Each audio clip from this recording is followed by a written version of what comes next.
Okay, this video is really about like the Achilles tendon. Can't really see it there, but it runs right down and through here, right in what should be kind of the middle of the back of your lower leg, down towards your heel. So if you're having a lot of heel pain, maybe right on the heel, because it kind of blends in over there as it attaches, and then maybe even up an inch or two, or maybe even 3-4 inches above that, that usually means what's happening is your body's not aligned when it's coming down through. And this can happen with runners, but it can also happen with just, people who aren't runners. When their weight comes through their foot, if that tendon and the muscles attached are not lined up, and the whole leg really in the body isn't lined up, that weight doesn't come down through evenly. So if you think of that tendon as like a steel cable, so steel cables have what's known as tensile strength. So that they're strongest when you pull straight through them, because you're pulling through the fibers of the cable and the cable itself, where you're getting the most even distribution of the force. So it's strongest when you pull straight through it. So think of like a crane or something with the cable coming down. It's meant to pull through that cable and take a lot of load. Now the Achilles is just like that. It's meant to take load more straight through. Now if your foot is off, angled one way or the other by too much, and really this is the heel, because that's where it attaches down on that heel bone, the calcaneus. And if that is tipped one way too much or the other, like say you have a collapsed arch or maybe even a high arch, if it's rolling too much, that can affect that tension through there. And that can cause uneven stress load. So instead of taking half your body weight, it's taking 75% or more. And so that can overload that tendon very easily and create tendonitis, pain, inflammation, or even rupture. If you're doing it for long enough or hard enough, you can cause so much wear and tear that it could actually rupture, which is definitely not a good thing. So it's not that you're necessarily going to end up that way, but it can certainly be very painful. And it can also contribute to things like plantar fasciitis and all that as well. So we want to even that out, right? So if I'm looking at my foot, I'm going to come around the table here.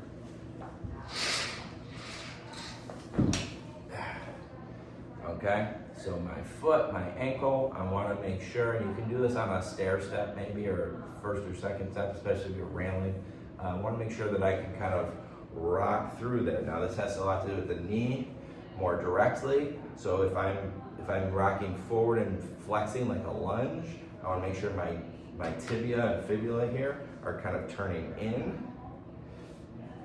Up here, right? Down here at the ankle, it's interesting because it's over a twist. So the fibula here is actually pulling back.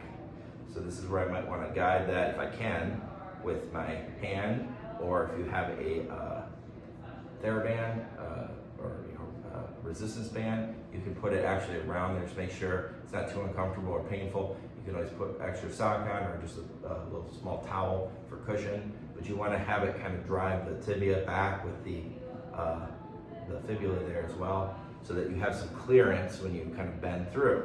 Now thinking about that arch, you have the heel, pinky toe knuckle, big toe knuckle, which on the foot is up here, right?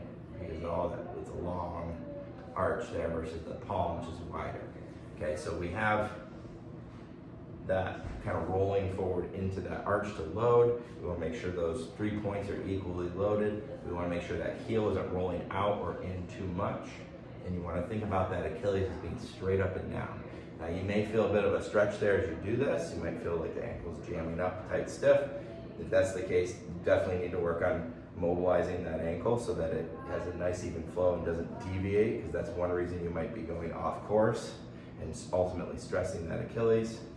So we have this rotational component up top. This twists back the opposite way, so it's almost like this. But my knee's not going to swing in at the hip, because my hip and pelvis are actually pulling out. So it's kind of here.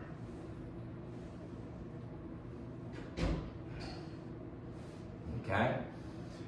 So that's the other part, is that hip pelvis. We want to make sure as we load, especially with flexion, that I'm pulling back and rotating, twisting through my spine, really about the broad line here. It's kind of twisting back. The hip is also coming out relative to the tibia and the fibula, but relative to the pelvis, it's not coming out as much. So again, you have this element of almost like opposite directions. Even though it's technically going the same direction, they're offset. So then it gets to be a little, it's confusing for sure. But you think of the tibia here in this position is turning in relative, even though it's planted, it's not really moving a whole lot. And my femur is turning out, and then the pelvis on the femur, which is the hip joint, is also turning out, but more so. So relative to the pelvis, the femur is actually getting open and stretched across that hip, not tightening, and that's where a lot of people get tightness in their piriformis and their deep rotators, because they're overusing those hips. They're doing too much of this and not enough of this, right, to load. So when it all comes together, the idea is everything kind of pistons back in line. Again, thinking about that Achilles having to be straight and kind of pulling back through that line of motion. So I'm going to come back in front here, and we're going to end up with that, where you can kind of hopefully see a little bit here. Yeah. Bring that back a little farther. Okay, so the idea is, you want to imagine there's a line, or even three-dimensionally, like a balance beam sticking up, and you're kind of straddling that thing. So when I walk, I want to have a little daylight in between my legs. So my right leg, this leg is in this lane, and this leg is in this lane, and then you have a little bit of a divider in between. So as I walk, I'm going to go heel, and I'm going to roll through, and I want to keep that, think about that Achilles tendon aligned.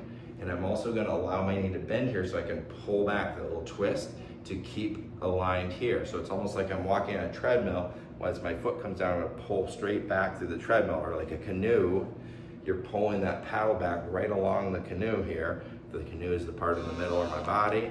I'm going to pull straight back through my trunk, pelvis, my hip, my leg, down through the Achilles and the heel, and straight through as I roll through to those toes once that leg's in the rear. And that's, I want to maintain that. A little bit of squeeze in those inner thighs, the whole deal. And that should help to keep that more aligned, at least with walking. Running, same idea. You want to be able to come down, pull back, drive through, but you're more on your toes, which you can't